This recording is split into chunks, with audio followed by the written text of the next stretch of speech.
natin ng malakas na palakpak ang Panginoon. Hallelujah, hallelujah. Come on. We are so thankful this morning kasi ang ganda po ng panahon ngayon. Amen? Amen. Come on, let's shout hallelujah!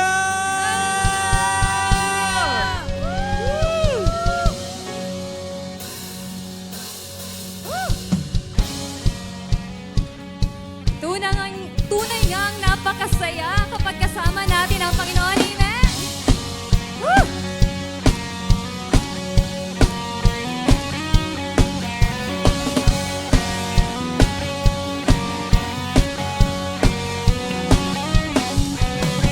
Huwag kang mag-alala sa mundong ginagalawan sa buhay mo ngayon. May katiyakan, huwag mag-alinlangan, tumawa sa Kanya. Siya ang kasagutan, magpakailanman. Kay saya-saya ng buhay kapag kasama ka. Kay ganda-ganda ng buhay kapag kapiling ka. Ikaw ang buhay ko, hindi nagbabago. Walang katulad mo, oh Jesus.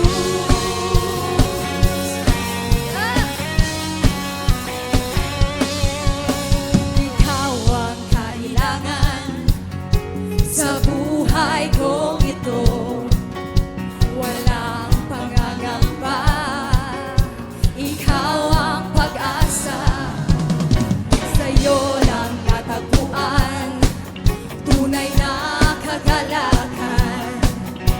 Hindi mababayaran ng kahit ano pa man. Kay saya-saya ng buhay kapag kasama ka.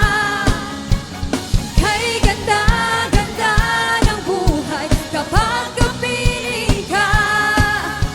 Ikaw ang buhay ko, hindi nagbabago. Walang katulad mo. Kay saya-saya ng buhay kapag kasama ka. Kay ganda-ganda ng buhay kapag kapiling ka. Ang buhay ko, hindi magbabago. Walang katulad mo, oh Jesus. Come on, let's declare this. Kay saya-saya, kay ganda-ganda. Kay saya-saya, kay ganda-ganda. Kay saya-saya, kay ganda-ganda. Kay saya-saya, kay saya-saya, kay ganda-ganda.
God, it is our joy to give you praises, to worship your name, Jesus. We just want to welcome your presence this morning, Lord. Be in our midst today. Speak to our hearts, Jesus.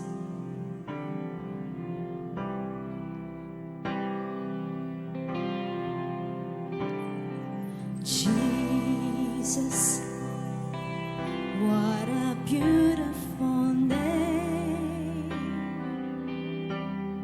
Son of God, Son of Man, Lamb that was slain. Joy and peace, strength and hope, grace that blows all fear away. Jesus, what a beautiful name. Come on, church, sing Jesus. Jesus, what a beautiful name. Son of God, Son of Man, Lamb that was slain. Joy and peace, strength and hope, grace that blows all fear away. Jesus, what a beautiful name. Jesus, what a beautiful name. Truth revealed, my future sealed, healed my pain. Love and freedom, life and warmth, grace that blows all fear away. Jesus, what a beautiful name. Jesus, what a beautiful name. Rescued my soul, my stronghold, lifts me from shame. Forgiveness, security, power and love, grace that blows all fear away. Jesus, what a beautiful name. Jesus, what a beautiful name. Son of God, Son of Man, Lamb that was slain. Joy and peace, strength and hope, grace that blows all fear away. Jesus, what a beautiful name. Joy and peace, strength and hope, grace that blows all fear away. Jesus, what a beautiful name. Joy and peace, strength and hope, grace that blows all fear away. Jesus, what a beautiful name.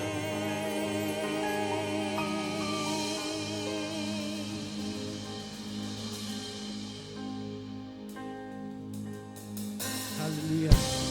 Come on, sino naniniwala dito that our God is a victorious God? Amen. Hallelujah. Lord, we lift our hands to you, Lord God, because we know that we are victorious in the name of Jesus. Yeah, come on.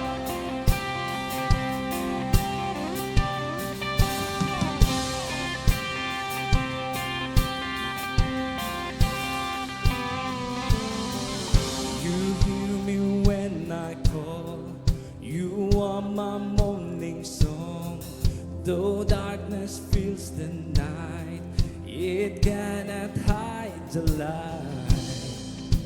And whom shall I fear? You crush the enemy underneath my feet. You are my sword and shield, though troubles linger still. And whom shall I fear? I know who goes before me. I know who stands behind. The God of angel armies, He's always by my side. The one who reigns forever, He is a friend of mine. The God of angel armies, He's always by my side.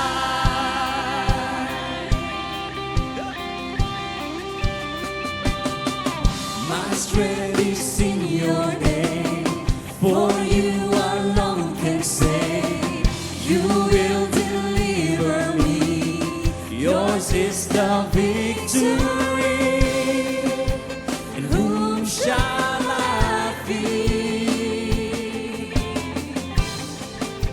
And whom shall I fear? I know who goes before me. I know who stands behind. The God of angel armies, He's always by my side. The one who reigns forever, He is a friend of mine. The God of angel armies, He's always by my side. And nothing formed against me shall stand.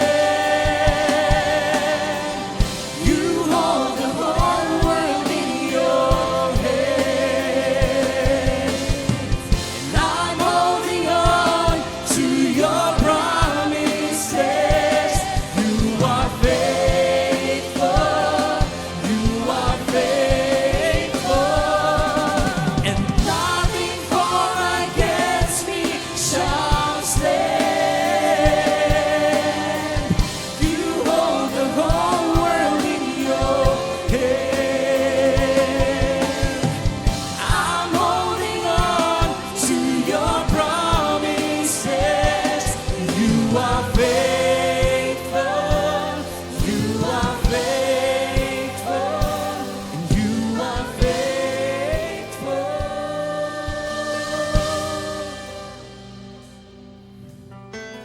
I know who goes before me. I know who stands behind.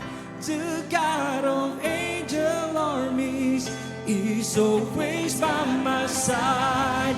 The one who reigns forever, He's a friend of mine. The God of angel armies is always by my side. And nothing formed against me shall stand. You hold the whole world in your hands. And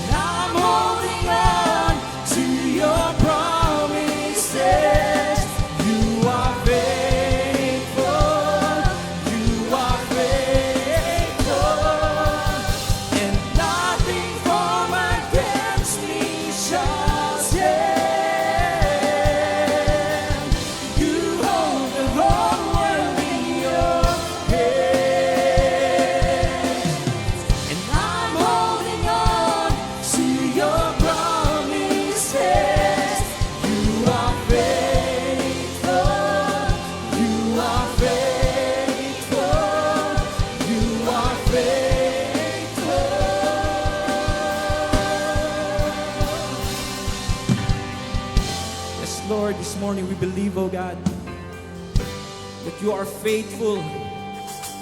That our God, Lord, is faithful from the very beginning, oh God. Oh, we lift the name of Jesus.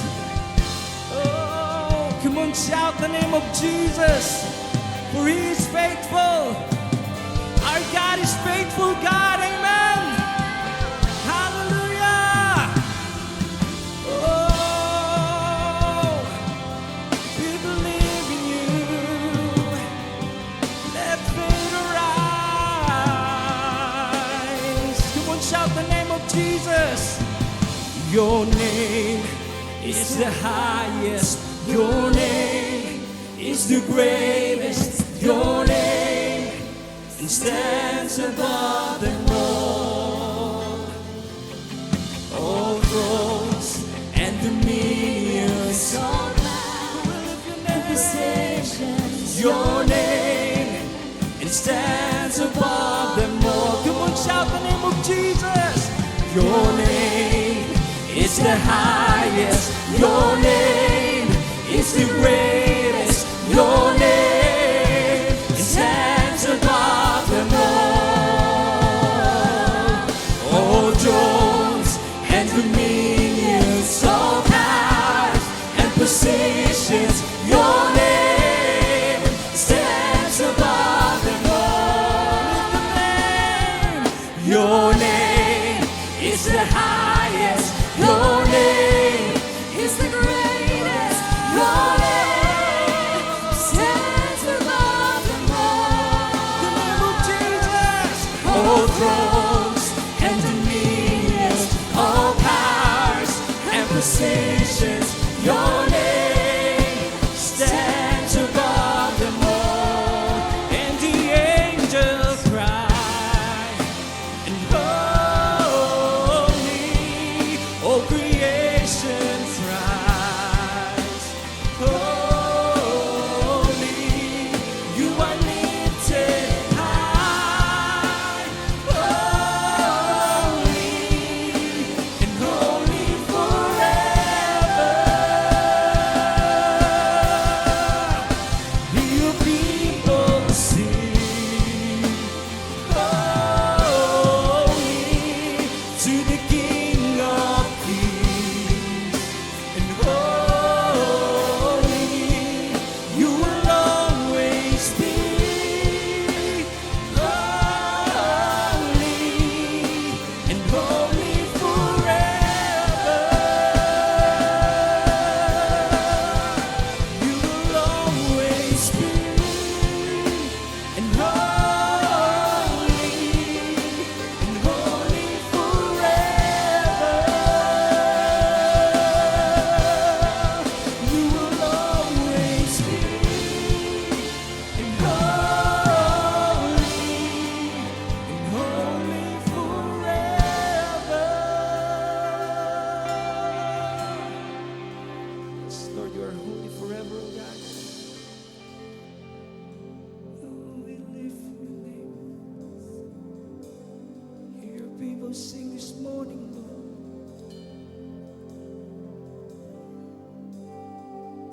Hear your people sing. Holy, Oh, sing it to Jesus. King of Kings. Lift your voice. Holy, you will always be. And holy forever.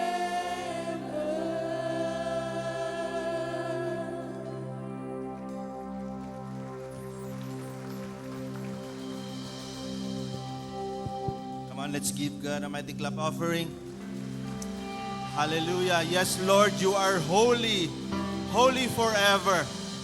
This morning, oh God, we want to praise you, we want to worship you with all of our hearts. Panginoon, tanggapin mo po, Lord, ang mga papuri ng iyong mga anak, oh God, na nanggagaling sa kanilang mga puso. Nanggagaling sa aming mga puso, oh God, of how you've been faithful unto us, oh Lord. Salamat, O God, dahil napakabuti mo sa amin, Panginoon. You are the God of angel armies, and Lord, we are confident na kasama kasama ka namin lagi, Panginoon. Lord, anumang kaguluhan nangyayari sa buong mundo, thank you, O God, that we have you. Thank you, God, that you are in taking control of everything. This morning, Holy Spirit, I pray that you will speak to us in a mighty way. Holy Spirit, I pray that you will take full control of everything. And Lord, kahit na Lord, sa ibang mga simbahan, Panginoon, ang nangangaral ng iyong salita, ikaw, Lord, ang mag-bless sa lahat ng mga simbahan, Lord, na nangangaral ng katotohanan. Even, Lord, sila Bishop Joel and Lord, sila Tura Julnes na nandun ngayon sa Botolan, O God. Continue, Father, Lord, to bless them, O God, na maging blessings sila doon as they share your word this morning. Salamat, Panginoon, sa gagawin mo sa umagang ito. At Lord, we open our hearts unto you. I pray, Father, for the understanding. And I pray, O God, Lord, na punuin mo ang bawat isa ngayon, Panginoon. Meet the needs of your people, O God. Lord, that we will go home victorious, Father. Salamat. In the mighty name of Jesus, we pray. Amen. Amen. Wala na bang mas malakas dyan? Glory to God. Sige po, pwede na po tayong umupo. Good morning. Kumusta na po tayong lahat? Tingnan mo nga yung katabi mo kung pumayat na yan. Pumayat ba? Ano, may advantage pala ang El Nino, nakakapayat pala. But ang problema po natin, pati yung mga baka, yung mga kambing, pumayat na rin dahil natuyo na yung mga pananim. Natuyo na yung mga damo. Hallelujah. But praise God, He is in control. Amen. So, by the way, we would like to acknowledge yung mga first-time friends natin. Kung nandito po kayo, nasa taas o nasa baba, pwede ba pakikaway-kaway lang? We wanna see your hands. Okay lang? Pakikaway-kaway lang po. Amen. Sa baba, meron? Kaway-kaway lang po. Yan, glory to God. Yes, welcome na welcome po kayo dito sa Christian Church Fellowship International. So naniniwala po kami na hindi po aksidente ang pagpunta niyo dito. It's God's will for you na makinig ng salita ng ating Panginoon. So just sit back, relax, enjoy the presence of God, and enjoy niyo rin po ang katabi niyo, no, ng mga CCFI family. Amen. Amen. So gaya nga ng sabi ko si Bishop Joel at saka sila Tura Julnes and the rest of the team, nasa Butulan po sila ngayon, doon sa Jose Abad Santos. And may mentoring po sila kahapon. And ngayon, si Tora po ata magpipreach ng morning, then mamaya pauwi na rin sila. So, praise God dahil hindi po tayo nagsisimba dahil sa ating pastor. Amen? Pumupunta po tayo sa simbahan para makinig ng salita ng Panginoon at regardless kung sino po ang nakatayo dito sa harapan, ang importante yung salita ng Panginoon. Amen po ba? Yeah. So last week, sino po ang na-nosebleed? May na-nosebleed ba? Ha? So I believe na bless po ang bawat isa sa atin at nagbago ang buhay. Amen? Amen. So we are still in the series sa ating Armor of God. So as the soldiers of the Most High, kailangan maging vigilant po tayo sa mga atake ng enemy sa ating buhay. Amen. So, tanong ko lang, do we have soldiers in this house? Ay, mahina. Do we have soldiers in this house? Ayan, meron. Glory to God. So, pwede ko bang i-request, no? Manghangyo lang ko. Karong session, no? I-feel po natin na maging talagang soldier po tayo ng Panginoon. Okay lang? No, pwede po yung upo natin, parang upo ng soldier. Ayan. So at every time, nasasabihin ko po ang warriors, pag marinig kayong warriors, lahat ng lalaki sisigaw ng ahu, ahu. Okay lang? At pag mga babae po, pag nakarinig po kayo ng sabi kong guwapa, sisigaw po kayo, ako, ako. Okay lang? Okay, sample nga. Warriors! Warriors! Guwapa! Ayan, glory to God. Palakpakan po natin ang Panginoon. Woo! Ang sarap po mag-preach pagka nag-cooperate po. Kasi po pag hindi nag-cooperate yung mga tao, humahaba po yung preaching ko. So, Ephesians 6:12-16 sa ESV version. Sabi niya rito, finally, be strong in the Lord and in the strength of His might. No, be strong in the Lord, hindi lang sa sa pamagitan ng ating kakayahan, but in the strength of His might. Put on the whole armor of God that you may be able to stand against the schemes of the devil. For we are not wrestling against the flesh and blood, but against the rulers, against the authorities, against the cosmic powers over the present darkness, against the spiritual forces of evil in the heavenly places. Therefore, take up the whole armor of God that you may be able to withstand in the evil day. And having done all, to stand firm. Sabi mo nga, stand firm. Yan. Stand therefore, having fastened on the seatbelt of truth and having put on the breastplate of righteousness. Yan po yung natapik natin nung mga following Sundays. And now verse 15, and as shoes for your feet, having put on the readiness given by the gospel of peace. Yan. So, napakaganda pong verse dito rin po sa Philippians 1 verse 28 to 29 sa NLT version. So, pwede po bang basahin ninyo yung English, mamaya babasahin ko po yung Tagalog. Okay. Are you ready? Go.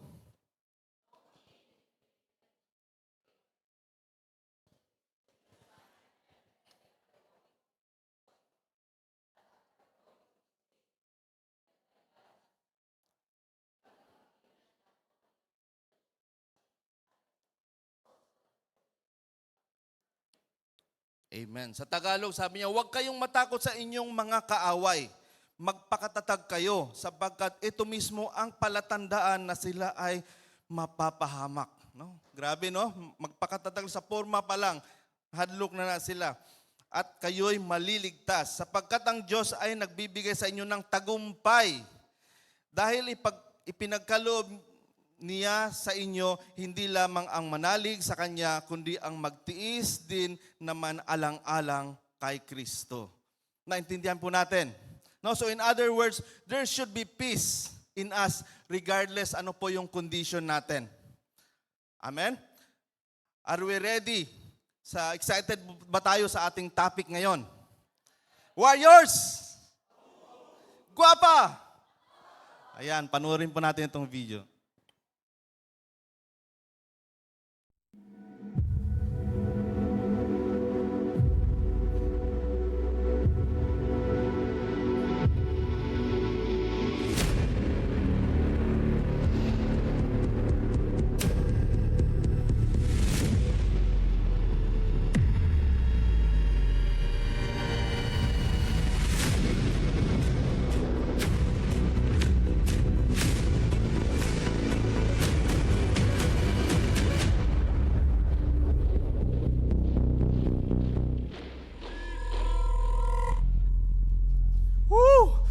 So the title of our message this morning is Armor of God, the Shoes of the Gospel of Peace.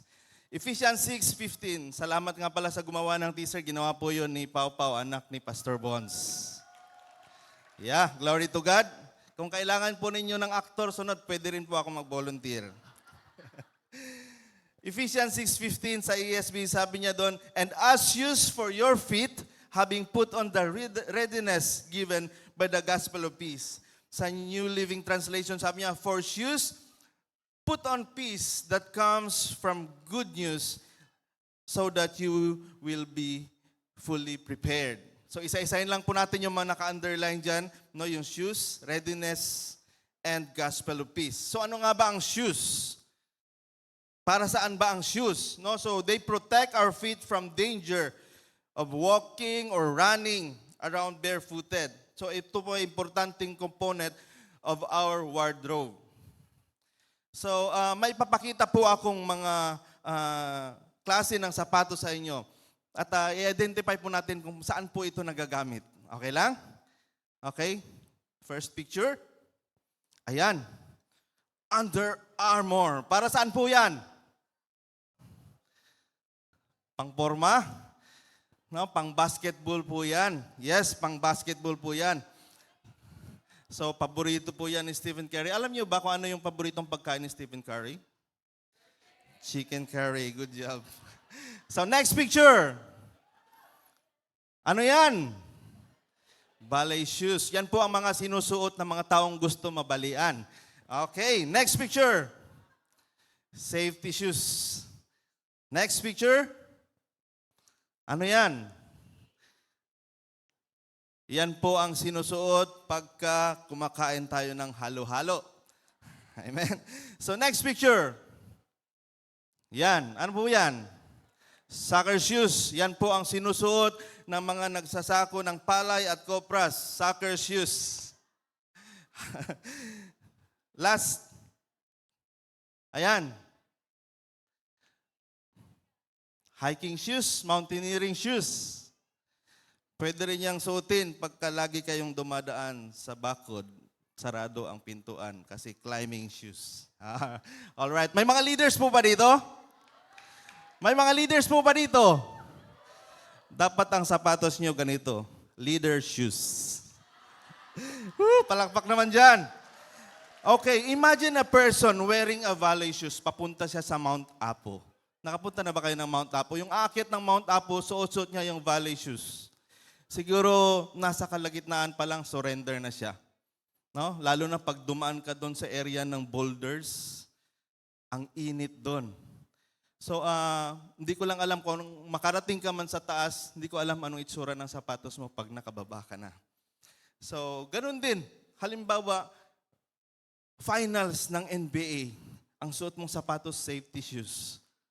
Hindi ko lang ma-imagine kung makaabot ka ng second quarter. Now, so as important as shoes sa mga athletes, sa construction workers, sa mga siklista, sa mga mountaineers, even sa mga bata, no? Kailangan nila ng sapatos. They are more important than sa mga soldiers. Imagine yung isang soldier na fully armed, no? Meron na siyang sword, may mga helmet na siya, full battle gear na siya, pero wala siyang sapatos. There's something wrong, no? There's something missing. At I'm sure pagka nasa kagubatan na, hindi siya magtatagal dahil po sa mga dadaanan niya, mga debris, dadaanan niya, mga mababato, matutulis na mga bato, madudulas na lupa. Even nga tayo, pag nakatamak tagtay, mapiang man ganita, right? At para social poops. No, 'di ba? Pag makatamak tag poops, mapiang man ganita. So, in short, shoes allow us to step free and without fear while we turn our full attention to the battle at hand. Amen. Warriors! Ayan. So, si Paul, inillustrate niya po itong whole armor through the outfit of a Roman soldiers. Nasa kulungan po siya at that time, at siyempre, ang lagi niya lang napapansin, yung mga soldiers. Siguro habang nagsusulat siya, talagang pinagmamasdan niya yung mga outfit ng Roman soldiers. So, yung sapatos po ng Roman soldiers, ito po ay a leather boots that protected the feet and ankles. May picture ba tayo dyan? Yan. So these boots called caligae or caliga were a half boots that allow the soldiers to advance towards the enemy undistracted about what they might step on. No, itong piece ng armor na ito was essential to the Roman soldiers para sa preparation nila sa battle. Etong boots na ito usually nakikita nyo meron siyang hobnails. No, which means that may mga metal siya or may parang pako na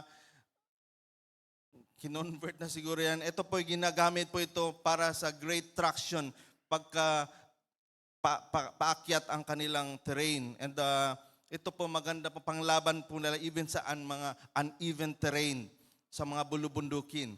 So the boots worn by the Roman soldier gave him stability. Sabihin mo nga stability as he engaged sa enemy. So if we are going to stand against mga wiles ng enemies, against ng mga schemes ng devil, kailangan meron din po tayong proper spiritual footwear. Amen? Meron nga tayong belt of truth, meron nga tayong breastplate of righteousness, pero kung wala tayong shoes of the gospel, ready, prepared ready for the gospel of peace, we are destined to stumble. Amen? Amen, mga gwapa? Wow. Nalang diri mga gwapa, maulaw man taon sa unsa na sila diri. So, next is readiness or preparedness. In our key text sa Ephesians 6:15, we see the readiness and preparedness. Readiness or preparedness are the shoes we put on for battle. So gaya nga sabi ko kanina, the belt we put around our waist is truth, and the breastplate of righteousness, no, hindi po siya ngayon, sabi nung speaker nung last Sunday, hindi siya plate for the breast, but the breastplate of righteousness. And our shoes are readiness with the gospel of peace. So ano pong ibig sabihin nito? So the word readiness implies constant vigilance, no? Kanang ang victorious nga soldier sa Ginoo, perme gyud naka-prepare. Amen. He had studihan niya ang mga strategy ng enemy at confident siya sa kanyang strategy. And his feet firmly planted so that he could hold on sa mga grounds, sa mga attacks ng enemies. Sino po nakapanood sa atin ng UFC? Yeah? Ultimate Fighting Champion. No, itong UFC po, walang boundaries po ito kung ano yung expertise mo. May sa martial arts, may kung fu ka dyan, karate ka, taekwondo, wrestler. Pwede mong gamitin kung ano yung expertise mo. But mapansin natin kung minsan na kahit na gaano kalakas yung isang kalaban, pagka hindi firm yung kanyang paa, no? Sinisipa lang ng ganun, natutumba po yan. Madali po isang babagsak at eventually matatalo po yan siya ng kaaway. So the gospel of peace likewise make us a believer ready for spiritual battle. Tanungin mo yung katabi mo, are you ready for spiritual battle? Yeah. So whatever we are doing, hindi po tayo makaperform ng mabuti sa ating mga ginagawa. Hindi po tayo makagawa ng mga wise decisions. Hindi po tayo maka-achieve ng great result pagka po wala po tayong peace sa ating mga puso. Tama? No? Kaya nga kailangan, no, the best time to do things is when you have peace. Amen. So next, the gospel of peace. The word gospel, euangelion, means good news. Sabihin nga natin, good news. Yan. The word peace, erin, means not only peace, but also wholesome and salvation. Wholeness and salvation. So it has a similar meaning po sa Hebrew, yung Hebrew word natin na shalom. Sabihin mga shalom. Yeah. So the gospel of peace is none other than the good news of salvation through Jesus Christ. Naintindihan po natin? Amen? So church, the gospel of peace na nire-refer po dito ni Paul is marvelous news that in Christ we are at peace with God. Sa Panginoon, we are at peace sa Kanya. No? It is a glorious truth that we have been made with one with the Lord. Amen. So having our feet shod with the preparation of the gospel of peace means that we stand in the absolute confidence that God loves us. Amen? That He forgiven us. That we are united with Him. That He fights for us.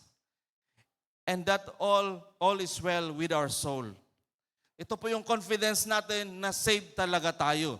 Amen? Are we saved? So when we have that confidence and when we possess the peace of God in our hearts, yan na po masasabi natin na ready na tayo to stand against any enemies that comes against us. Amen. So example po nito, meron pong kwento dun sa 2 Chronicles 20 na yung mga tao sa Judah were about to be invaded by the powerful armies of Ammonites and Moabites. Ano daw? Mga Ammonites and Moabites. So natakot po sila. Takot na takot. But the Lord spoke to King Jehoshaphat. Sa pamagitan ng kanyang messenger, yung king po nila noon, si King Jehoshaphat. Sabi niya, be not afraid or dismayed by reason of this great multitude.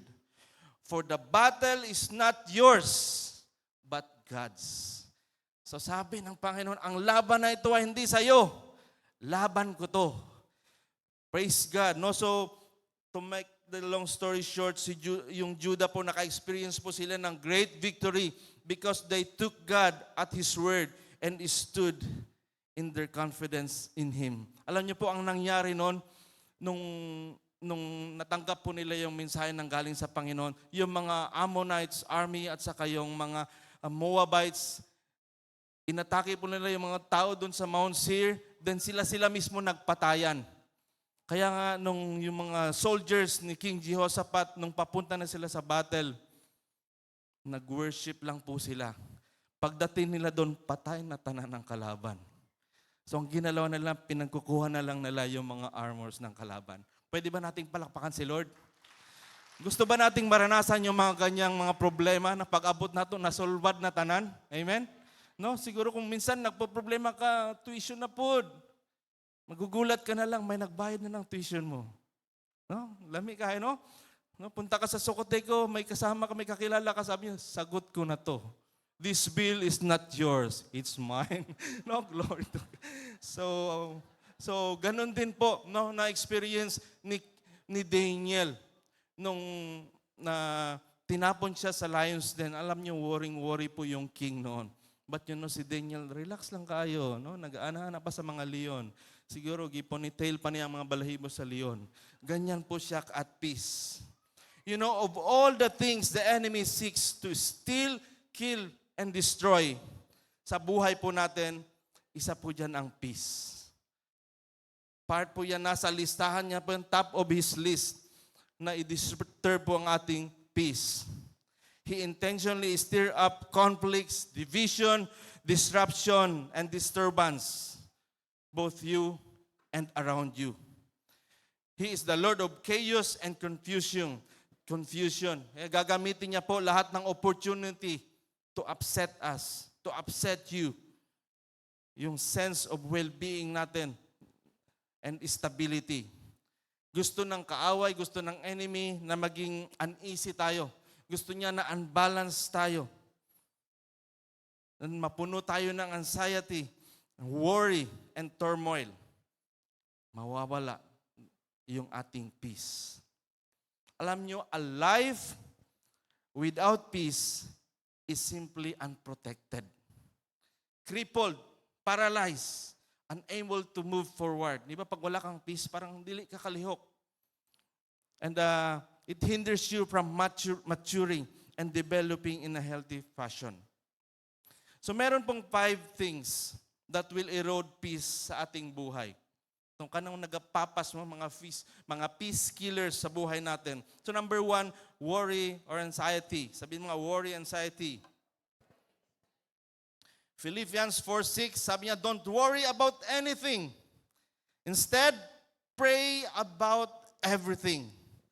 Tell God what you need and thank Him for all He has done. Amen. So, yan po yung dineclare natin kanina bago pa lang tayo mag-umpisa. So, worry, alam nyo, sabi nga, yung worry is like a rocking chair. No, it gives you something to do but doesn't get you anywhere. So, peace is based on trust. Sabi mo nga, trust. Yeah, if you trust God with all of your heart, no, God will give you peace. It is when you don't trust God and handles your problem or situation that worry mag-creep in sa buhay natin at nanakawin niya po ang ating peace. Sabi mo nga sa katabi mo, trust God. Yung may conviction, sabi mo ulit, trust God. Amen. Alam niyo po, ang taong nagtitiwala sa Panginoon, nagbabago po ang pronunciation niya pagdating sa worry at anxiety. No? Pagka yung mga worry natin, pagka nasa Panginoon po tayo, nagiging hooray! No? Yung mga anxiety natin, nagiging ansayate. Yan, pagkatabi mo ang babae, sabihin mo, ansayate! Woo! Ang saya-saya talaga. Glory to God. Next, doubt. Matthew 14:31. Just immediately Jesus immediately reached out and grabbed him. You have so little faith. Jesus said, why did you doubt me? So alam niyo po, nung nasave po tayo, naka-indwell na po sa atin ang Holy Spirit. And there's nothing that you cannot accomplish for God. Ulitin ko po, there's nothing that you cannot accomplish for God. Because with God, all things are possible. Naniniwala pa tayo dyan? With God, all things are? Amen? With God, all things are possible. Alam po yan ng enemy. Alam po yan ng devil. Kaya nga, dinidistract niya tayo. Kaya tinatamnan niya tayo, ginahatakan tayo og doubt para mag-doubt ta sa atong kinabuhi. You know, mag-doubt, give you doubt sa iyong self-worth sa Panginoon. Magbigyan kayo ng doubt sa Panginoon na hindi kanya magamit. Magkakaroon tayo ng doubt that we are not good enough. The ceiling that blocks your prayer is doubt. Amen? Yung kuminsan nagpe-pray tayo na parang wala, may tubag. Alam niyo, nag-ingrip niya yung doubt na ganyan. So faith is the opposite of doubt. Do not doubt God. Church, wag po nating pagdudahan ang Panginoon and have faith in Him. Wag po tayong makinig sa mga boses ng enemy. Minsan kasi yung boses ng enemy, no, sinasabi sa atin, wala, hindi ka na mahal ni Lord. O, kapilan na kasigig ampo, gitubag ba? Wala gyapon, eskwela ka. Wala gyapon kay trabaho. No, ganun po yung mga lies ng enemy, pero paniwalaan po natin ang Panginoon. At the right time, ibibigay po niya yan sa atin. Amen po ba? Warriors! Praise God. So next, sin. Sabi niya sa James 1:15, if you need wisdom, ask our generous God and He will give it to you. He will not rebuke you for asking. Alam nyo, sin is like unlimited credit daw. Ang sin, yung kasalanan ay parang unlimited credit. No? Sige lang. Sala lang. Sige lang, pakasala lang. But with 100% and interest. No? So you think it will give you everything you want. But in the end, it takes everything you need and wanted. So, sin makes you paranoid. Amen? Magiging paranoid ka daw sa kasalanan. Sabi nga, sin makes you paranoid. Kahit tanungin mo pa si King Saul. Kilala ba natin si King Saul? Sabi niya, sin makes you crazy. Murag mabaliw ka sa mga babae. Tanungin mo si Samson. No? Sin will steal your peace. Tanungin mo si David. No, next. Are you still here? Amen. So next, people. Hebrews 12:2. So hindi ko na po babasahin yung verse, no? So, sabi niya nga doon, setting your eyes on people instead of God will steal your peace. Pag nakaset po na yung mata natin sa mga tao instead na sa Panginoon, nawawala po yung peace. Oftentimes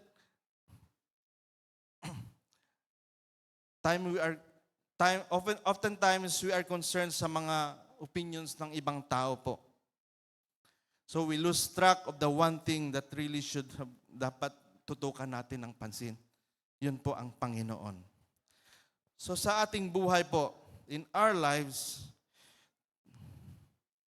kailangan po i-please po natin ang Panginoon, hindi po ang tao. Alam niyo yung pride? Pride pushes us to please people. But the Bible pushes us to please God. No, you should not worry about how people view you. Huwag tayong mag-alala kung unsa may maingon nila sa atua. Be aware of how God views you. Amen. So if you are really living for God, the right people will have the correct view of you.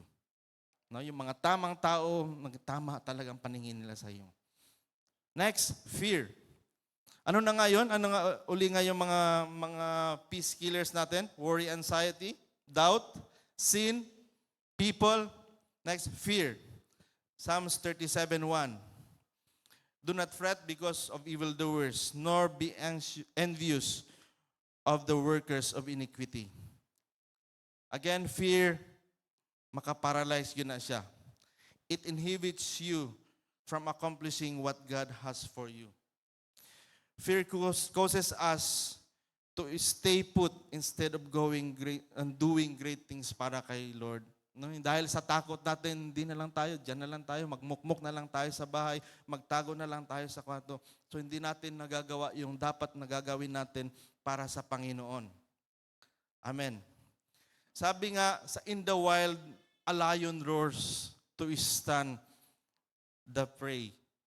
Kumbaga yung lion, sumisigaw yan siya para takutin yung mga kalaban. At alam nyo, oftentimes, yung roar ng lion, no, talagang nag-create ng takot sa mga kalaban na napaparalyze po sila. Ganyan po ang ginagawa ni Satan sa atin, lalo na sa mga Kristiyano. Sabi niya nga sa 1 Peter 5:8, stay alert, watch out for your great enemy, the devil.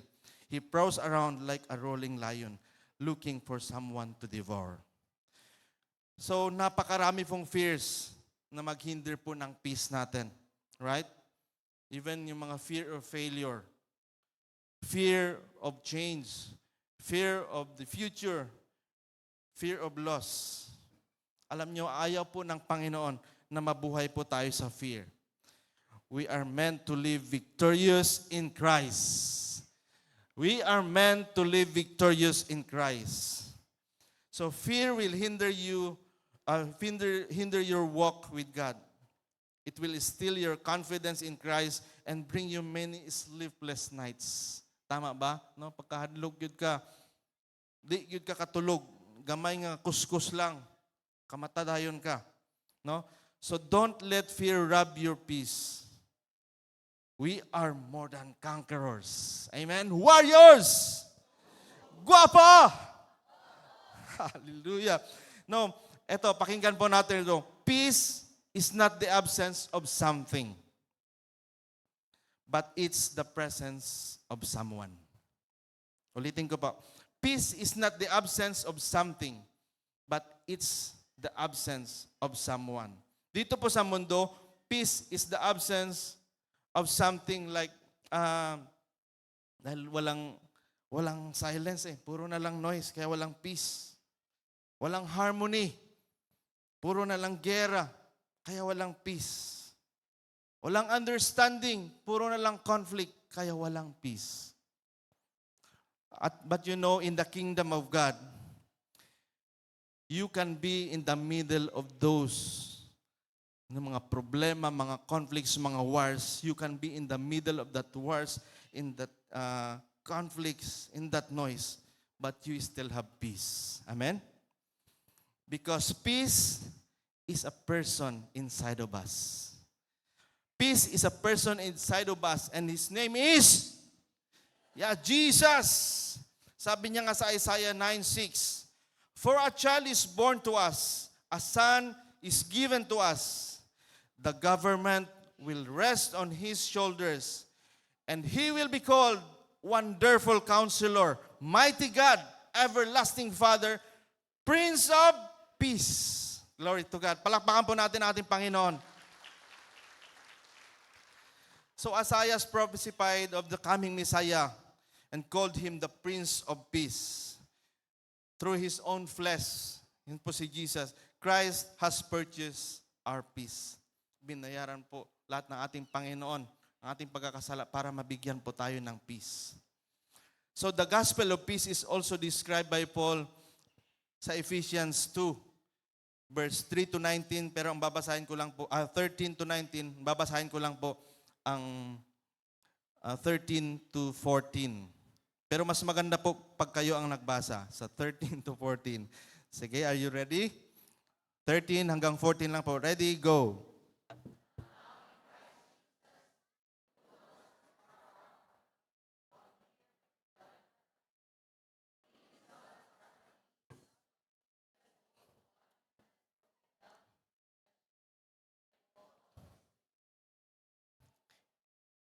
Amen. For He Himself is our peace.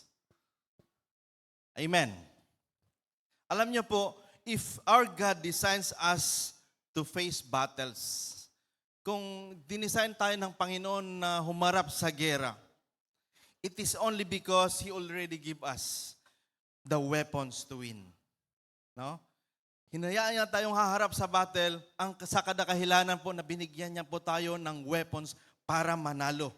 And He wants to punish the danger of darkness or the perils of darkness. Wala po siyang intention na para matalo po tayo. Hindi po intention ng Panginoon para ma-fall tayo. Amen. So are we ready to face our battles? Amen ba? Tanungin mo yung katabi mo, sure ka? Ana. So number 1, ready for trials and temptations. According to Paul, peace is an awesome weapon. Sabihin mo natin, awesome weapon. No, sabi niya nga, it is a defensive and offensive weapon. Wow! Exciting. Paano kaya naging defensive at saka offensive itong peace? So peace will not only protect you, but it also a brutal weapon, which when used correctly, it keeps the spiritual enemies where they belong.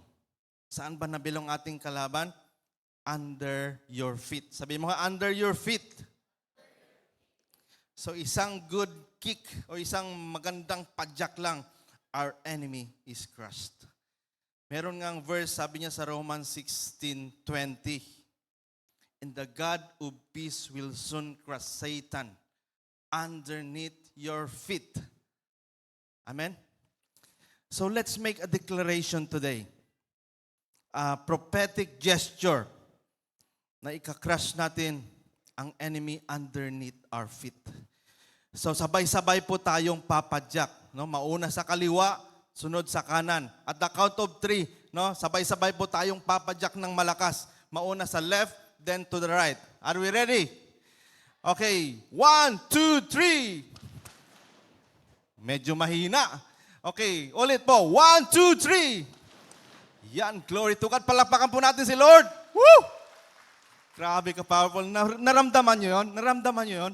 No, grabe, no? So, yun po yung sinasabi ng Panginoon, that we will crush the enemy underneath our feet. Glory to God. Palakpakan po natin si Lord. Woo! Pati yung mga natutulog, nagigising. Glory to God. So Ephesians 6:15, and having shod your feet with the preparation of the gospel of peace. Shod means to bind under one's feet. To bound, to tie, to wind, to knit, or be at one with. Therefore, ito pong picture ng itong loosely fitting shoes, is hindi po ito yung picture na sinasabi dito. Kailangan po yung pagkakatali po ay mahigpit.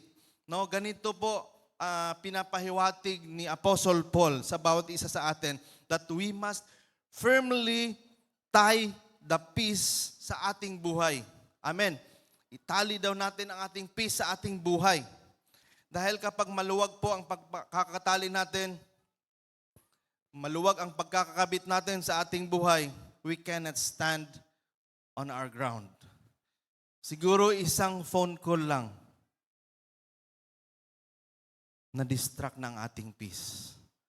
Or nakakita lang tayo ng mga negative results ng ating laboratory, naguba ng atong peace. Or nakabalita lang tayo ng isang masamang pangyayari, nasira na ang ating peace, naglupaypay na ta. Kaya nga, we must bind peace in our minds and in our emotions. Gaya ng pagkakatali ng sapatos ng Roman soldiers. No? So, when peace has its firm grip sa ating buhay, ayan po, ready na po tayong harapin ang ating kaaway. Paul is clearly telling us that when peace is the foundation sa ating buhay, we have a firm footing. Sabi mga firm footing. Yan, hindi po tayo basta-basta natitinag sa ating mga nakikita, sa ating mga naririnig, sa ating mga nararamdaman. Ano ba madalas nating mapapakinggan? no, that you are not good enough. Lampa ka. Low IQ ka. Loser. Weak. Diba ganyan po ang madalas nating napapakinggan na nag-encrypt sa atin, parang wala na tayong gana mabuhay. So wala na magtitiwala sa iyo. Habang buhay ka ng ganyan, maghihirap ka habang buhay. So ganyan po ang ating napakinggan. But Paul declares that when individual receive the gospel message, no, sa ating buhay o sa ating puso, it brings blessing and prosperity along with it. Sabihin mo nga, blessing and prosperity.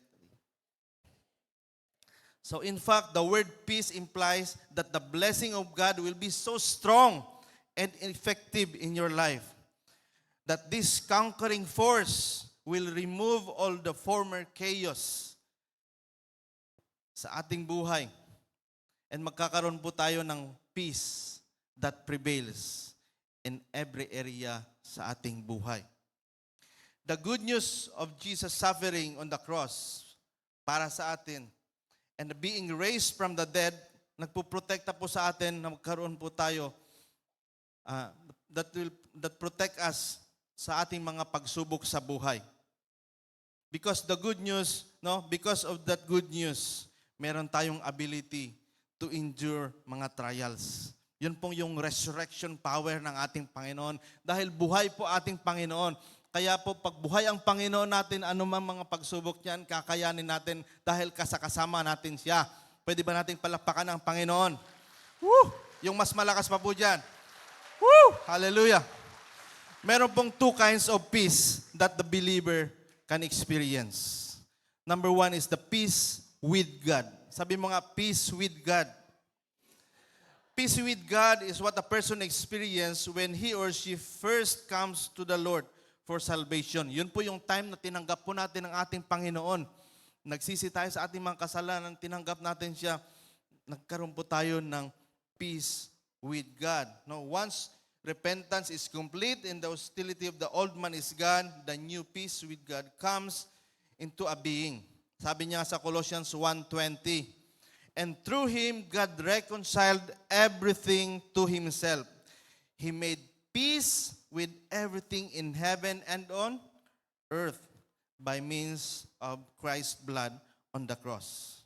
So kung dati po, kaaway tayo ng Panginoon dahil sa ating mga kasalanan. But the moment that we receive the grace of God, nagkakaroon po tayo ng peace with God. Now, in addition to this, peace with God, that is the birthright of all believers. Sabi mo nga, birthright. Yan. So, ano nga yung unang peace? Peace with God. Next, peace of God. Hirap, no? Peace of God, peace with God. So, peace of God. It is impossible to have peace of God without experientially knowing the peace of God. The peace of God is very different from the peace with God. Alam niyo po, many people are at peace with God. Napakaraming tao at peace sa Panginoon by the virtue of their conversion experience. But they are not walking in peace of God. No, instead po, being dominated by the prevailing, conquering peace that passes understanding, they walk constantly fretfulness, anxiety, worry, and all kinds of turmoil. So this is the reason that the peace has been given to us. Ito po yung dahilan na binigyan po tayo ng weapon. Itong peace binigay sa atin. The peace of God is a protective peace. Sabihin mo nga, protective peace. Yeah, it protects you from everything that the devil might try to use to disturb your enjoyment of abundant life. Sabi nga ni Paul sa Colossians 3:15, and let the peace of God rule in your hearts, to which also you were called in one body, and be thankful. In this verse, sabi ni Paul, no, Paul commands us to let the peace of God rule in our hearts. Itong word po na rule is the key to understanding the overcoming, conquering, and dominating supernatural peace. Ulitin ko po, ang sarap to basahin talaga ito. The overcoming, conquering, and dominating supernatural peace of God. Supernatural po talaga yon, no? Yung peace of God is a supernatural peace. Hindi po yan yung mga natural peace lang na nabibili lang natin sa tabi-tabi o mga lugar na napupuntahan natin. No? Kung minsan, masyado tayong stress. Isang halo-halo lang. Ay, peace at peace na. Right? No? So, sobrang init ng panahon. El Niño. Laagtag El Nido. Wow, peace. O yung mga bata kung minsan, para lang magkaroon ng peace, isang candy lang, chocolate, may peace na. Amen? Kayo ba mag-asawa pag nag-away? Ano ba yung mga natural pang peace natin sa kanila, no? Bulaklak? Si Hanipay ko ayaw niya ng bulaklak, pagkain talaga, no? The best food in town. So, especially in these difficult days in which we live, we must learn to let peace of God rule sa ating mga buhay, sa ating mga puso. Amen? When this supernatural peace rules in our hearts, you know what? The devil cannot gain the foothold in your life. Na yun ang dinidesire niya. He cannot play games with your emotions and your mind because your emotions and your minds governed by peace. So naintindihan po ba natin, nalaman nasabtan ba nato nga butang gyud ni Paul na ang peace is a part sa armory. Amen? So when you are walking in peace of God, the enemy's assault cannot affect you. They lose their power. Amen. So God is always there for us no matter what happens in our lives. Kaya nga nagiging peacemaker tayo. Amen. Alam niyo po, yung Hanipay ko sa bahay, hindi po siya peacemaker. Hindi rin siya peacekeeper. Alam niyo kung ano siya? Sige nga, tanungin niyo nga ako. Is speaker. So Joshua 1:9. Abangan po natin pag siya na nag-preach, baka mag-rebuttal siya. So Joshua 1:9, sabi niya, have I not commanded you, be strong and courageous. Do not be frightened and do not be dismayed, for the Lord your God is with you wherever you go. No, maskin asa man ta mag-adto. So panghawakan po natin itong mga promise ng ating Panginoon. At dahil ito po yung truth. Alam niyo po, sa armor of God, malimutan na natin yung shoes of the gospel, malimutan natin yung breastplate of righteousness. Huwag na huwag po natin kalimutan ang truth. Amen? Ito po yung nagpapatibay po sa atin. Kaya yung mga truth po sa atin, pagka nagbabasa po tayo ng Bible, isulat natin yan, i-memorize natin yan. Yan po yung mga claim stub natin sa Panginoon. Lord, sinabi mo ganito. No? Amen. So the devil will inject lies. Kaya nga yan, ang devil nag-i-inject ng lies sa atin para bumitaw tayo sa truth.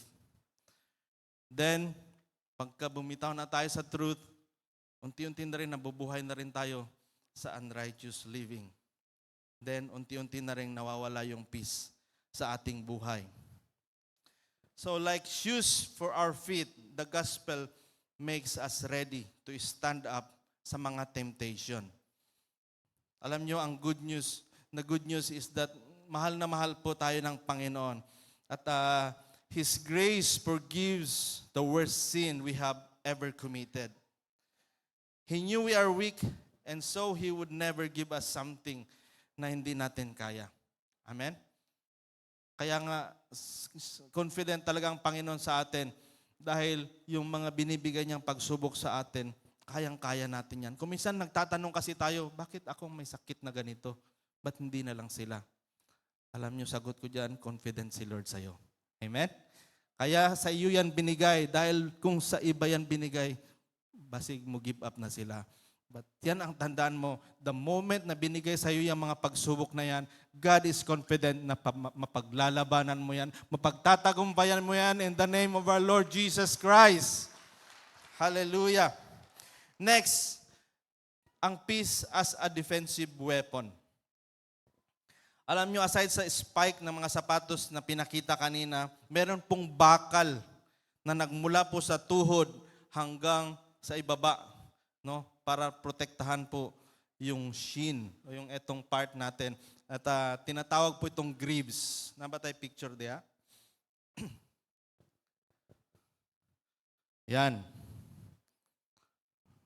So, this upper portion of this footwear was very important. Itong piece of the armor protected the soldier's legs from being bruised, para dili mabugbog, para dili kanang masamad or mabroken sa battle, dili mabalian. Napansin niyo po, yung sa mga soccer player, meron, kaya makakapal yung medyas nila, meron din po yan tinatag, may mga covering, may protection po dito. One time, nung high school po ako, soccer player din po ako, hindi ko alam na may ganun. Then, tamaan po dito kung napakasakit. So, ganito pala, no, na-appreciate ko itong gamit ng mga Roman soldiers. Kaya pala sila matibay, no, kahit na anong mga tinik ang dadaanan nila, gabi kabato, is protected sila because of these greaves. So when that supernatural peace has been disturbed sa ating buhay, and chaos is attempting to regain its former place, this is a major sign. Major sign na po ito that you are under siege. No, kapag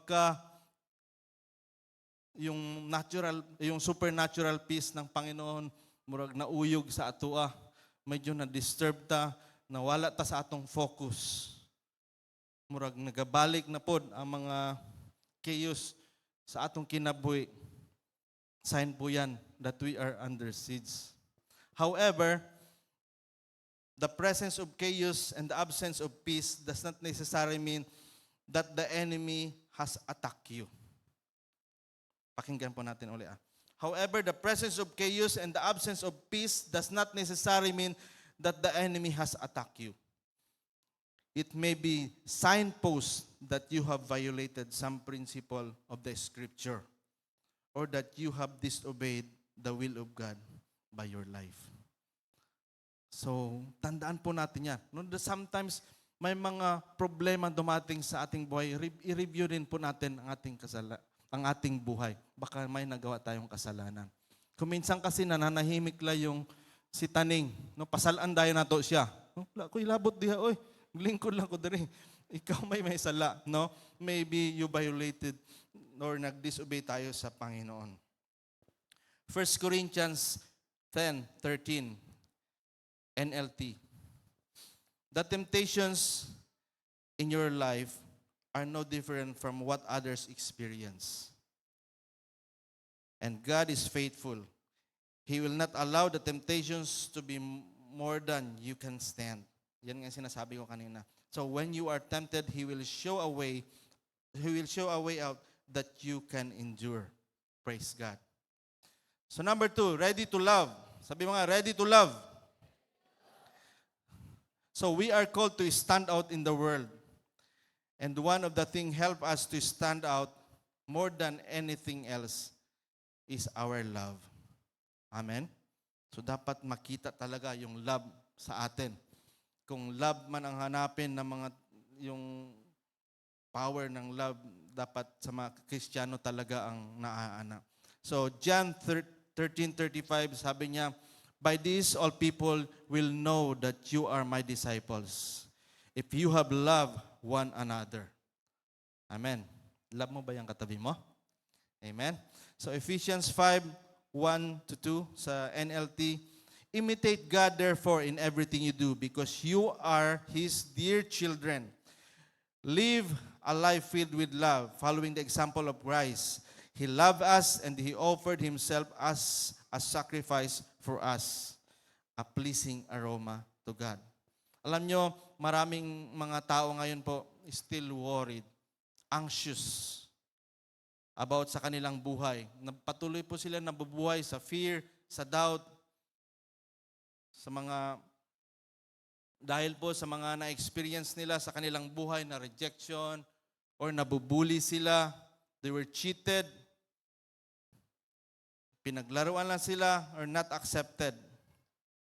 Wala po silang peace sa kanilang buhay at patuloy na bubuhay na talunan. You know, sometimes they tend to end their lives. And as soldiers of Christ, we need to capture them from darkness into the marvelous light. Dahil tayo po ang light of the world. Amen?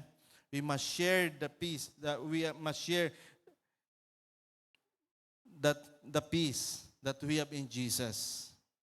Alam nyo, ang iba sa kanila, kasama lang natin sa bahay, or kasama lang natin sa opisina, or nasa campus nyo lang. No? So we must be ready to share God's love as what we have received. You know, God blesses us so much, no, sa ating spiritual blessing. Kaya nga yung mga physical blessing is napakadali lang para sa atin na i-share din sa kanila. Lalo na sa mga tao, mga nangangailangan. To love is a command of God. Amen? So, madali bang magmahal ng taong unlovable? Tanong ko ulit, sino ba ang mga taong unlovable? Sino ba ang lovable na mga tao? Wala naman, di ba? We are all great sinners. Dawat nato na, we are all great sinners, but thank God we have a great Savior. Amen. No, so para sa akin, real talk lang, real talk. Imposible gyud kaayo mag-love og mga unlovable. No, but it's only by the grace of God. The power of the Holy Spirit nga naa sa ato no, makalove ta sa mga unlovable. Sabi nga sa Philippians 4:13, I can do all things through Christ who strengthens me. So, yung mga unlovable, wag mong isipin na lisod yun siya, kaya ang power sa Ginoo man ang magtabang sa ato. Amen? So 1 Peter 2:20-21, but how is it to your credit if you receive a beating for doing wrong and endure it? Magparaon sa man, kung halimbawa, dawaton nimo tong parusa nga kuan nimo kay nagkasala man ka. But if you suffer for doing good and you endure it, this is commendable before God. Amen? No? Kung nagabuhat kag maayo niya, nagsuffer ka for doing it, na-endure po nato na siya, this is commendable before God. For this, to this you were called, because Christ suffered for you, leaving you an example that you should follow His steps. Amen. So number 3 na po tayo. Ready to teach. Sabi mo nga, ready to teach. Hallelujah. Teaching the gospel of peace does not only mean i-proclaim natin ang gospel, but also, ibig sabihin po nito that we are living for the gospel. Amen? No? Not only proclaiming, but living for the gospel. Alam niyo po, as leaders of this church, we don't just preach. No, hindi lang po kami nangangaral ng salita ng Panginoon, but we walk the talk. We live by an example. And it's not easy po. Hindi po madali. Napakahirap po. That is why lagi naming sinasabi, grasya lang yun ni Lord. Amen? No, grasya lang yun tanan ni Lord.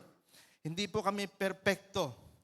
But we have a God that is perfect and keep us changing from glory to glory. Amen? So nagiging madali lang po magturo pagka sa buhay po natin ito.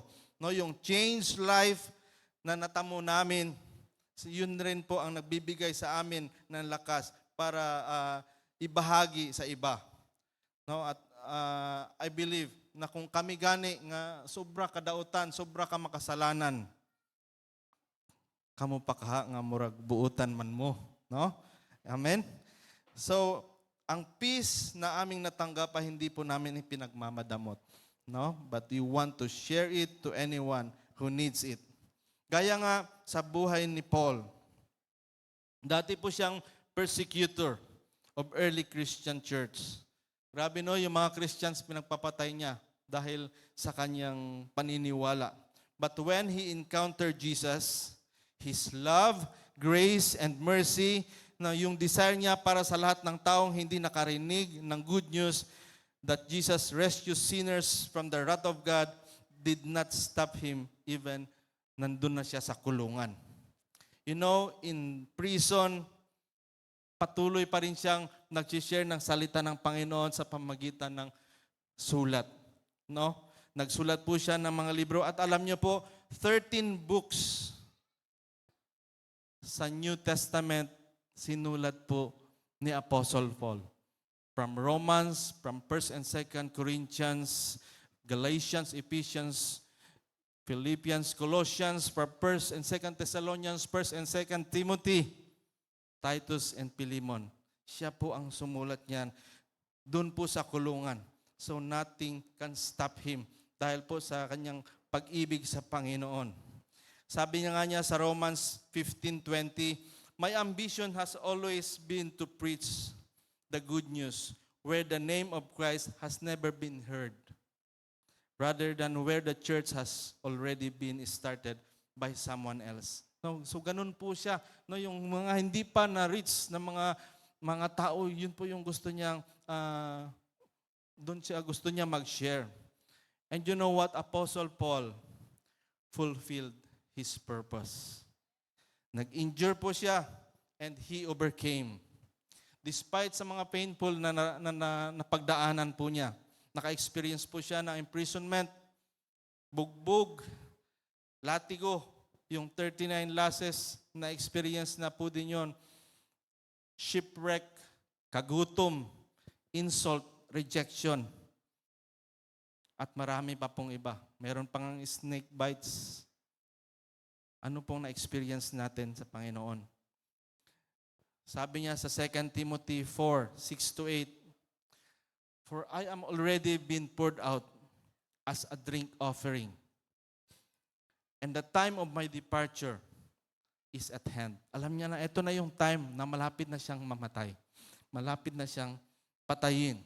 Sabi niya sa verse 7, I have fought the good fight. I have finished the race. I have kept the faith. Finally, there is laid up for me a crown of righteousness, which the Lord, the righteous judge, will give to me on that day. And not to me only, but also to all who love Him, who love His appearing. So church, I encourage you, i-fulfill po natin ang purpose ng Panginoon sa ating buhay while we can. Habang kaya pa natin, no? Habang may kakayahan pa tayo. Let's not waste our time. Amen? Dahil I'm fully convinced po that we will be able to stand ano pa yung mga atake ng enemy sa atin, mga schemes of the devil, and to fight the good fight of faith as we put on the whole armor of God sa ating buhay. So let's wear the shoes of the gospel of peace at all times. Amen? Finally, sabi sa Isaiah 52, verse 7, how beautiful on the mountains are the feet of those who bring good news, who proclaim peace, who bring good tidings, who proclaim salvation, who say to Zion, your God reigns. Amen. Palapakan mo natin si Lord. Pwede po ba tayong tumayo lahat?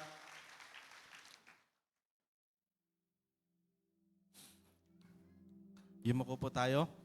Let's bow down our heads. Isipin po natin ano yung mga bagay na nakaka-disturb ng ating peace. Are you at peace right now? Maybe tinanggap na natin ang Panginoon natin. We are at peace with God. Pero yung peace po na binibigay ng Panginoon, to face mga trials sa atin. Medyo mahina po tayo dyan, nadi-disturb po tayo. And right now, gusto ng Panginoon that we have the peace of God. Na anumang dumating na pagsubok sa ating buhay, we are confident.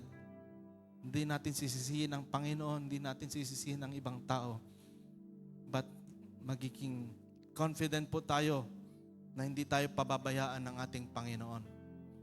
No, I don't know kung ano yan, anong problema yung nandyan bumabagabag sa iyo. But the Lord says, be still and know that He is God. Hallelujah. Oh Lord, we thank you, Lord, for your word. Thank you, O God, that in you we have peace. And thank you, Lord, sa peace na binibigay mo sa amin how to face trials and persecution. Lord, thank you, O God, for the peace that we're able to love others, that we're able to teach others. Continue, Father, Lord,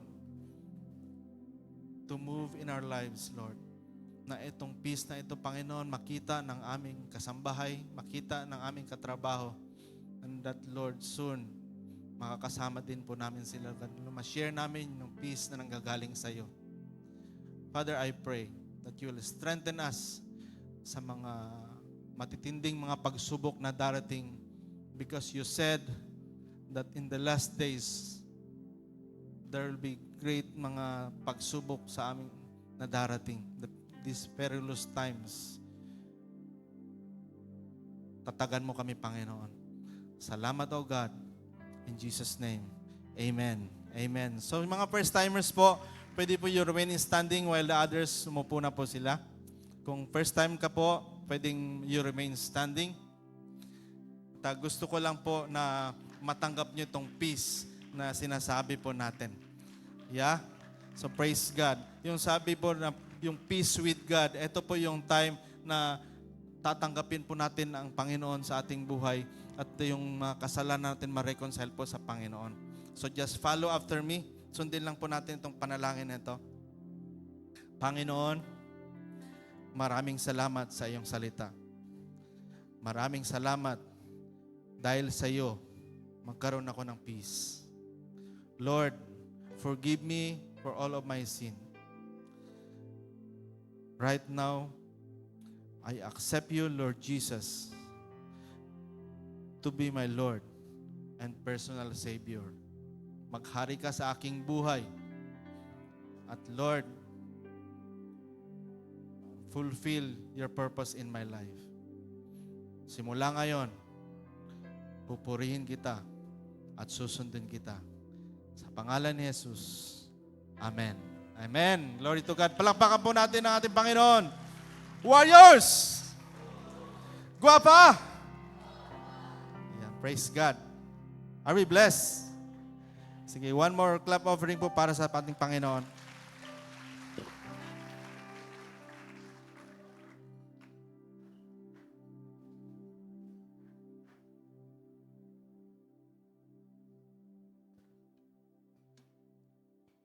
Good morning, everyone.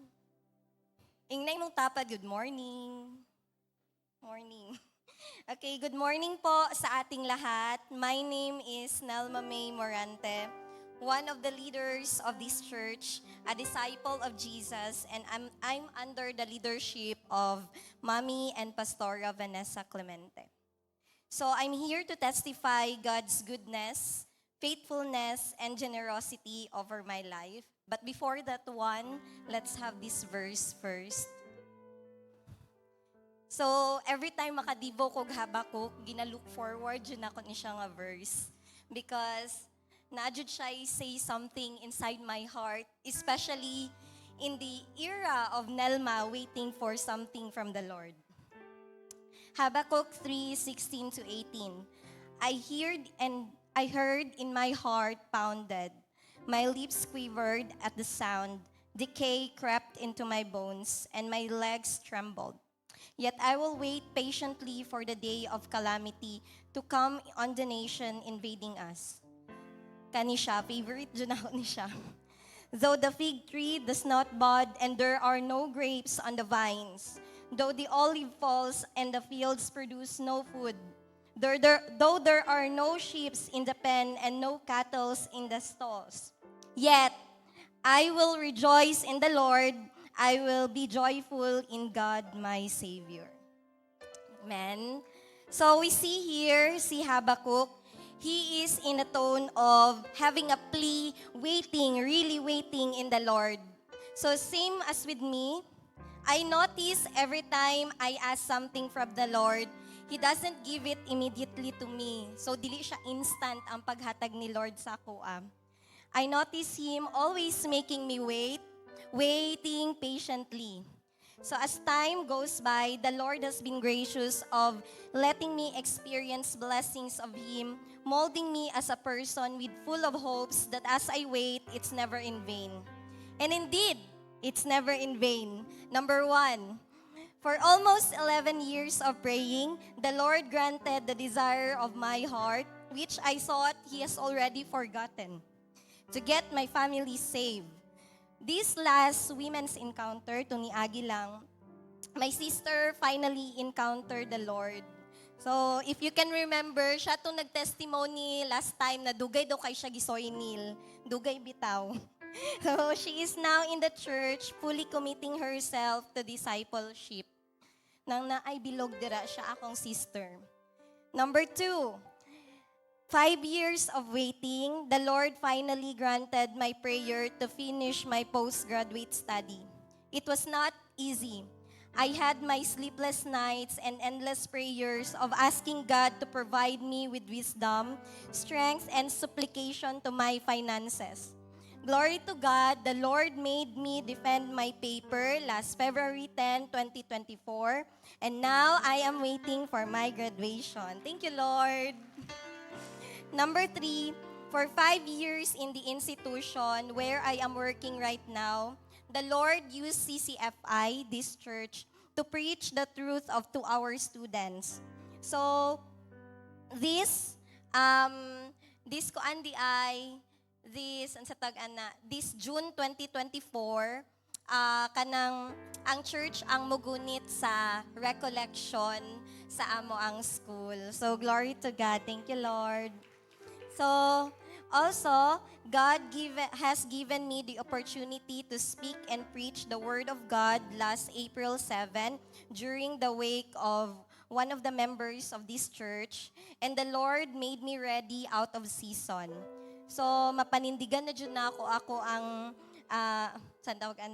ako ang prophetic name, the Herald of the Gospel. So that's a blessing because sometimes dili man gud nato makita ang mga blessing kung dili sila material or dili sila physical.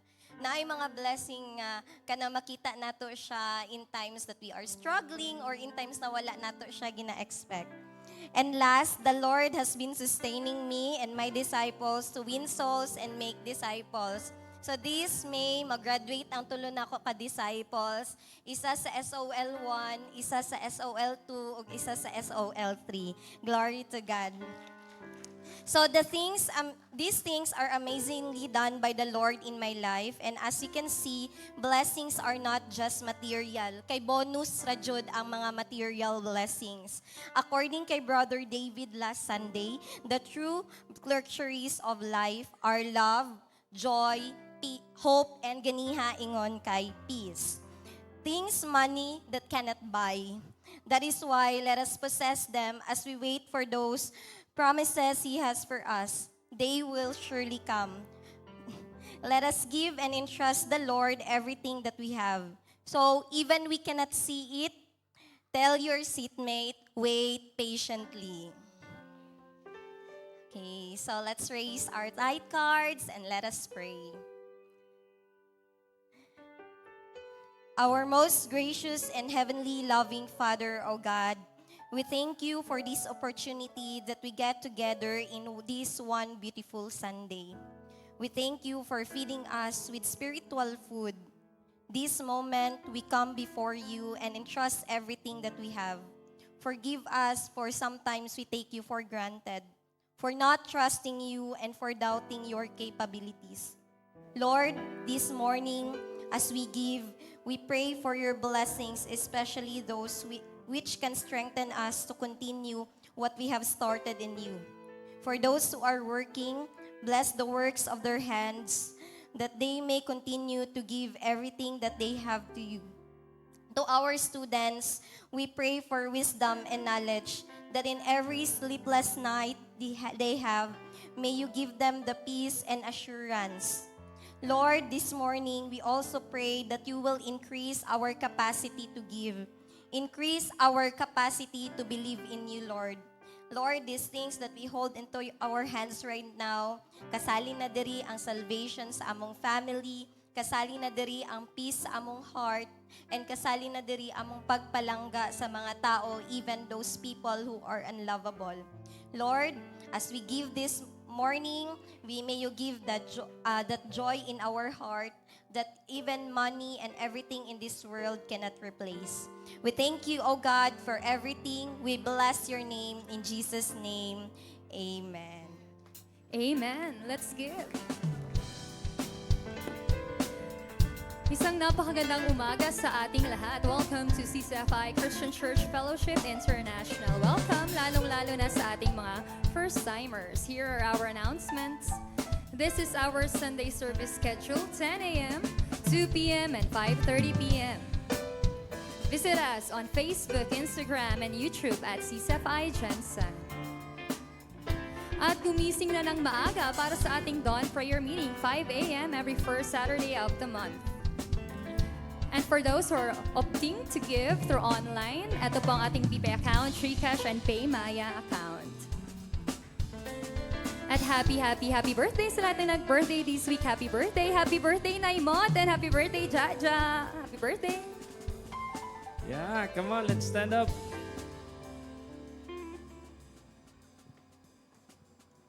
Come on, let's raise our hands in a receiving mode.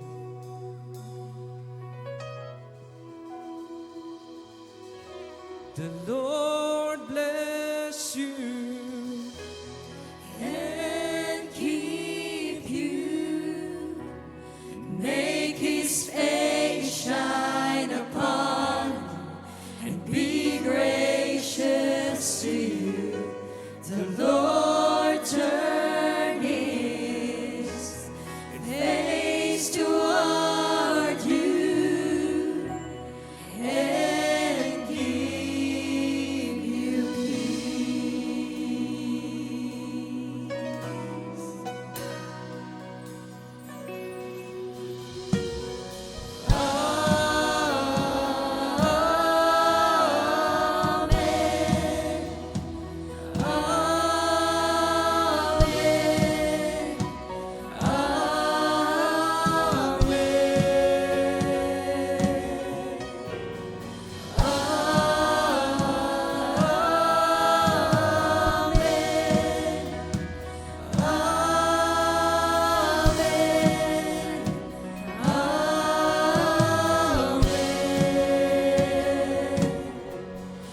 His favor be upon you and 1,000 generations, and your family, and your children, and their children, and their children. May His favor be upon you and 1,000 generations, and your family, and your children, and their children, and their children. May His presence go before you and behind you and beside you, all around you and within you. He is with you, He is with you, in the morning, in the evening, in your coming and your going, in your weeping and rejoicing. He is for you, He is for you, He is for you, He is for you, He is for you,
Sunday, everyone. God bless.